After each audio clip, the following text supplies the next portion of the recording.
So this is our table setting. As you can see, we've got the glass on the right, we've got a knife and a spoon on the right, we've got the dinner plate in the middle, and 2 forks on the left. Now, the first thing we do when we're setting the table is to make sure it looks really, really nice and tidy. So we take our thumb, we put it on the edge of the table, and then you line up knife, spoon, fork, fork, so they're all in line, nice and straight, and it looks professional. And if things look nice and tidy, then we usually enjoy them more than just throwing the stuff onto the table. So that's how we make them look really nice. It's very, very easy, very quick, but it looks very professional too. Then we have the 2 plates, which are also in line. Now this is a napkin. It's not a serviette because everything goes back to the French. All these manners started in France hundreds of years ago and came over to Britain. So nap is the French word for cloth. A napkin, being a small cloth, is why we call it a napkin, because serviette is actually French for towel, and we don't usually use a towel when we eat. So we put that on our knee. That is for dabbing our mouths if we get any ketchup or spaghetti or gravy or something. So it's like that. It's not we never blow our nose on it. We just put it nicely on our knees, on our lap like that, to keep our clothes clean and allow us to mop up any spillages. This is a typical setting for 2 courses. I know, because I'm working from the outside in, that we've got 2 courses. I've got a main course here, and then we're going to have pudding afterwards, pudding or dessert. So I'm going to remove that main course plate and put a pudding plate there. Sometimes you eat pudding with just a spoon, but often with a spoon and fork. So I'm going to show you how to do that a little later. But first of all, let's go back to this table setting. Because what I want you to do when you set your table is to remember it. So we're going to do some drawing. I've got some big pieces of paper here. So I've got 2 pieces of A4, and we're going to put them on the table and then draw around the things so that we really remember. Okay, you can take a picture on your phone, but scientists say, and I think it's true, that the more we actually write or draw, the more we remember.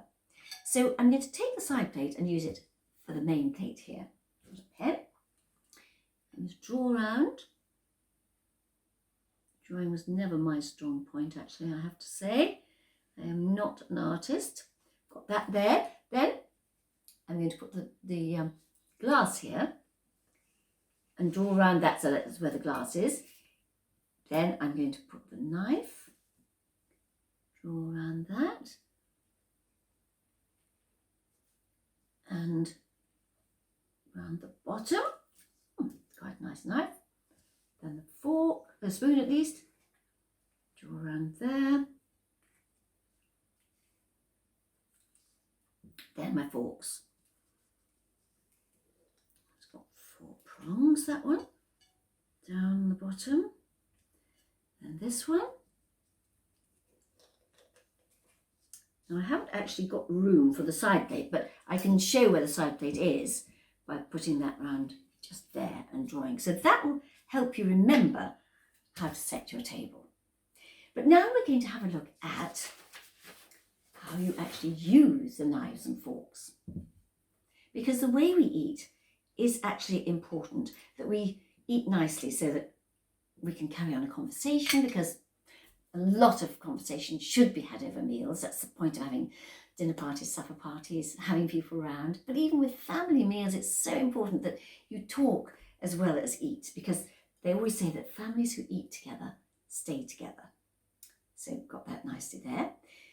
The knife is always held in the right hand.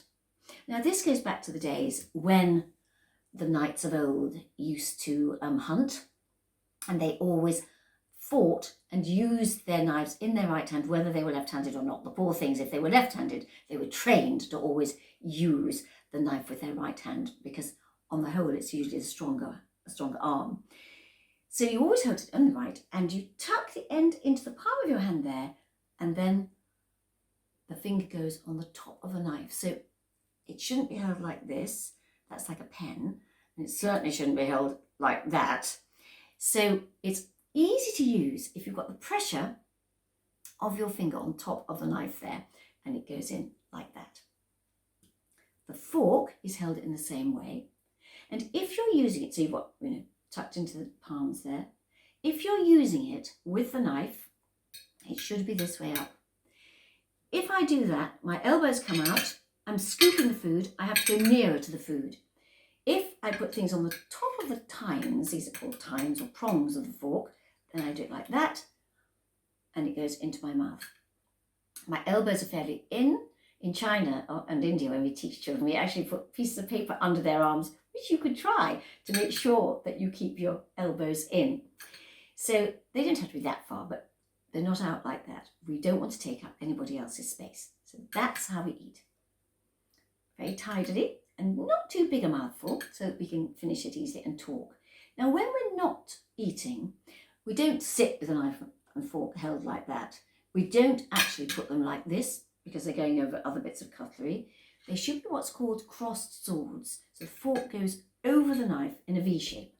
And that means that when we're not actually eating, we can be talking rather than waving our knife and fork about, which can be quite dangerous in, sort of heaven knows what. So that's called crossed swords. That is a resting position. And then you carry on eating again. As I say, smaller mouthfuls, so that if somebody asks you a question, you're not like this, because it's not very elegant. And you want to be able to speak when you are eating, but not, of course, with your mouth full. We have a very nice rhyme that says, keep your mouth shut when you chew. That's the proper thing to do. So a small mouthful enables you to finish your food quite quickly and go on to the next one. Now, when you've finished, knife and fork go together. I say it at 6:30 because then whatever way you're going to clear the plate, the knife and fork is out of the way. Some people do it like that, that's fine. What you don't do is just leave it like that or like this, because nobody knows if you're finished or not. And that's, the cutlery can easily be knocked off the plate onto the tablecloth, which might make it dirty. So you never put a used knife and fork, rather than a used piece of cutlery, a used knife and fork onto the table, because it's being used, it's dirty. So it always stays on the plate when you have finished. So we've now finished our main course. And here is our pudding plate. Now it does depend on what you're eating as to whether you use a spoon and fork or just a spoon. If you're using just a spoon, then it's like that. Again, quite tidily. And when you've finished, you just put it back into the bowl.